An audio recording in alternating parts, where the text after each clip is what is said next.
அன்பு நெஞ்சங்களுக்கு அன்பான வணக்கங்கள். நம்மளுடைய தமிழ்நாடு ஆயுஷ் கவுன்சிலிங் ஸ்டேட்டில் நடக்கக்கூடியது. மொத்தம் இதுவரை 7350 அப்ளிகேஷன்ஸ் இது வரைக்கும் வந்திருக்கு அப்படின்னு சொல்கிறாங்க. இந்த அப்ளிகேஷன்ஸில் within a short period of time நாம் சொன்ன மாதிரி இன்னொரு 2 வீக்ஸ்க்குள்ளே அவங்க ரேங்க் லிஸ்ட் அப்படின்றத ரிலீஸ் பண்ணிவிட்டு நெக்ஸ்ட் மந்த் கவுன்சிலிங் அப்படின்றத நடத்துகிற மாதிரி பிளான் பண்ணியிருக்கிறாங்க. ஸோ அந்த இன்ஃபர்மேஷன் தான் ஒரு ப்ரெஸ் ரிலீஸாக அவங்க கொடுத்துருக்காங்க டைரக்டரேட் ஆஃபீஸ்லேருந்து. ஸோ அதில் ஒரு விஷயம், அதாவது நமக்கு சின்ன ஒரு ஹிண்ட் மட்டும் கிடச்சிருக்கு. அதாவது மொத்தம் 30 பொதுவாக சொல்கிறோம், மொத்தம் 3 கவர்மெண்ட் காலேஜ் இருக்குது இல்லையா? இந்த 3 கவர்மெண்ட் காலேஜில் 330 சீட் நமக்கு அவைலபிள் இருக்குது. சரியா? இது பியூரான ஒரு கவர்மெண்ட் சீட். இந்த 330 சீட்டில் கூடவே ஆல் இண்டியா சீட்ஸ் ஒரு 50 சீட்ஸ் உங்களுக்கு இதில் நீங்கள் AACCC மூலிமா போக வேண்டியிருக்கும். ரைட்டா? அதன் பிறகு என்ன பண்ணியிருக்காங்க அப்படின்னா, மாநில அரசுக்கு சரண்டர்ட் சீட்ஸ்ன்னு சொல்கிறோம் இல்லையா? அந்த சரண்டர்ட் சீட்ஸ் பார்த்திங்கன்னா 280 சீட்ஸ் ப்ரைவேட்லேருந்து அக்வைசேஷன் பண்ணியிருக்கிறாங்க. சரியா? அதன் பிறகு கூடவே டோட்டலாக 1980 ப்ரைவேட் காலேஜஸ் சீட்ஸ் இருக்குது. இது எல்லாமே சொல்கிறது என்னென்னா, நான் சொல்கிறது ஆயுர்வேதா, சித்தா, யுனானி, ஹோமியோபதி இந்த காலேஜஸ்க்கான சீட்ஸை சொல்லிகிட்ருக்கேன். அதனால தான் ஆல் இண்டியாவில் 50 சீட்டுன்றது AACCCயில் வந்திருக்கும். சரியா?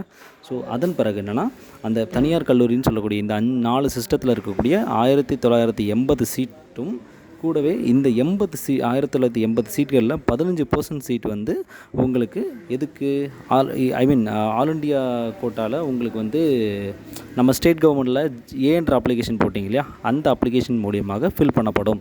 ஸோ உங்களுக்கு இப்போ ஒரு கிளாரிட்டி கிடச்சிருக்கும். அதாவது உங்களுக்கு எப்படின்னா, ஆல் இண்டியா ஏன்ற அப்ளிகேஷனில் உங்களுக்கு எவ்வளோ சீட் வரும் அப்படின்றது எவ்வளோ கால்குலேட் பண்ணிக்கலாம் அப்படின்னா, 1980 × 15 / 100 போட்டிங்கன்னா உங்களுக்கு அதில் எத்தனை சீட் இருக்குது அப்படின்றது தெரிஞ்சு போயிடும். ரைட்டா?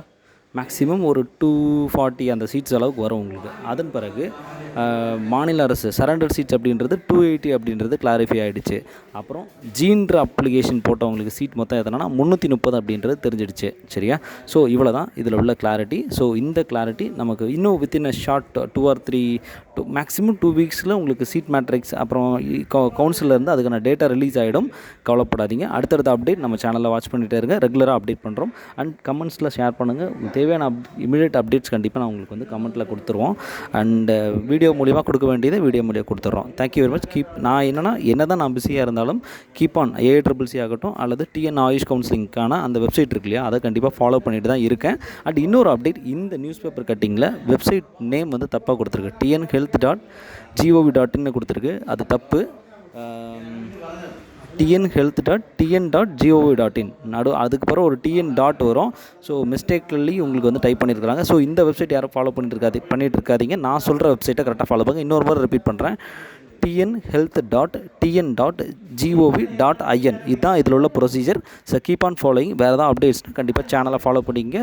மேக்ஸிமம் நான் என்னோட எந்த பிஸி ஷெட்யூல் இருந்தாலும் மார்னிங் ஒரு டைம், ஆஃப்டர்நூன் ஒரு டைம், ஈவினிங் ஒரு டைம் அப்படின்றது இந்த வெப்சைட்ஸ் நான் பார்த்துட்டு தான் இருக்கேன். என்னோட lunch time and morning time and after என்னோட போஸ்டிங் முடிஞ்ச பிறகும் பார்த்துட்டு தான் இருக்கிறேன். பயப்படாதீங்க. கண்டிப்பாக கரெக்டான அப்டேட் ஆன் டைமில் கொடுத்துருவேன். Thank you very much.